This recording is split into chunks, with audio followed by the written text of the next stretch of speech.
اللہ رب جلیل کے بابرکت نام سے جو دلوں کے بھید خوب جانتا ہے، سامعین و ناظرین کو محمد عامر حضور کا سلام قبول ہو۔ ایک باپ نے اپنی بیٹی کو ساتھ لیا اور کہتا ہے کہ بیٹا چلے اور ہم جا کے نا دریا میں سے مچھلیاں پکڑ کے لاتے ہیں۔ اب یہ باپ بیٹی مچھلیاں پکڑنے کے لیے جا رہے ہیں، دریا پہ پہنچ گئے، باپ نے جال لگا لیا۔ اب وہ مچھلیاں پکڑتا اور مچھلیاں پکڑ کے آ کے اپنی بیٹی کو دیتا اور کہتا کہ اسے ٹوکری میں ڈال لو۔ بیٹی نے ٹوکری تھوڑی دور رکھی ہوئی تھی، باپ مچھلی پکڑ کے اپنی بیٹی کو آواز دیتا اور وہ جا کے مچھلیاں پکڑ کے لاتی۔ جب وہ مچھلیاں پکڑ کے لاتی نا تو ہر مچھلی کو غور سے دیکھنے کے بعد وہ دوبارہ اسے پانی میں ڈال دیتی۔ باپ کافی دیر تک مچھلیاں پکڑتا رہا، جب اس نے سوچا کہ اب بہت ہو گئی، بس اتنی ہی ضرورت تھی، تو جب وہ جال سمیٹ کے واپس اپنی بیٹی کے پاس آیا نا تو بیٹی کو دیکھا، کہتا ہے بیٹی چلیں گھر۔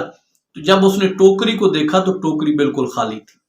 بڑا حیران ہوا، بڑا پریشان ہوا اور اپنی بیٹی سے کہتا ہے بیٹا جی اتنی میں نے مچھلیاں پکڑی لیکن تیری ٹوکری خالی کی خالی ہے، مچھلیاں کہاں گئی؟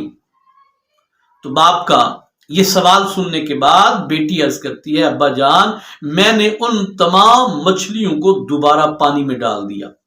باپ کو بڑا غصہ آیا، بیٹی تھی، محبت بڑی تھی، ڈانٹا ڈپٹا تو نہیں لیکن یہ ضرور کہا بیٹا تو نے تو میری محنت پہ پانی پھیر دیا، کیوں؟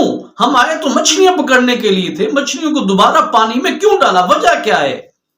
تو بیٹی اپنے باپ سے کہتی ہے ابا جی ایک دن آپ مجھے خود تلقین کرتے ہوئے، مجھے واعظ و نصیحت کرتے ہوئے، گھر بات سمجھاتے ہوئے ایک دن کہہ رہے تھے کہ بیٹا شکاری کے جال میں وہی مچھلی پھنستی ہے جو اللہ کے ذکر اور اس کی یاد سے غافل ہو جاتی ہے۔ اللہ کے ذکر اور اللہ کی یاد سے جو مچھلی غافل ہو جاتی ہے نا وہی شکاری کے جال میں پھنستی ہے۔ تو جب آپ مچھلیاں پکڑ کے مجھے دیتے اور میں اسے غور سے دیکھتی تو میرے ذہن میں اور دل میں خیال اور سوچ پیدا ہوتی کہ جو خود اللہ کے ذکر سے غافل ہو کے ہمارے شکار میں، ہمارے جال میں پھنسی ہے، تو جب ہم اسے کھائیں گے تو اس کی نحوست ہم پہ بھی مسلط ہوگی اور ہم بھی اللہ کے ذکر سے غافل ہو جائیں گے۔ تو بہرحال ابا جی اسی بات کو سوچ کے بابا جی میں نے پھر وہ مچھلیاں دوبارہ پانی میں ڈال دی۔ کیا خوبصورت جملے اس بچی نے بولے۔ تو پیارے دوستو آپ کو اس ویڈیو کے ذریعے جو میں پیغام دینا چاہ رہا ہوں وہ یہی ہے کہ جب ہم اللہ پاک کی محبت سے دور ہٹ جائیں گے، ذکر اذکار سے، نماز، نیک اعمال صالحہ سے ہم دور ہو جائیں گے تو پھر اسی طرح ہم گناہوں کی نحوست میں گھرتے چلے جائیں گے اور پھر یہ ہوگا کہ کبھی ہم کسی مصیبت میں، کبھی کسی پریشانی میں، کبھی کسی غم میں ہم مبتلا ہو جائیں گے اور پھر ان سے نکلنے کے ہم لاکھ جتن کریں گے، بڑی کوششیں کریں گے لیکن اس سے نکل نہیں پائیں گے۔ ہمیں سکون، قرار کی دولت اور چین ہمیں نصیب نہیں ہوگا۔ کس طرح نصیب ہوگا؟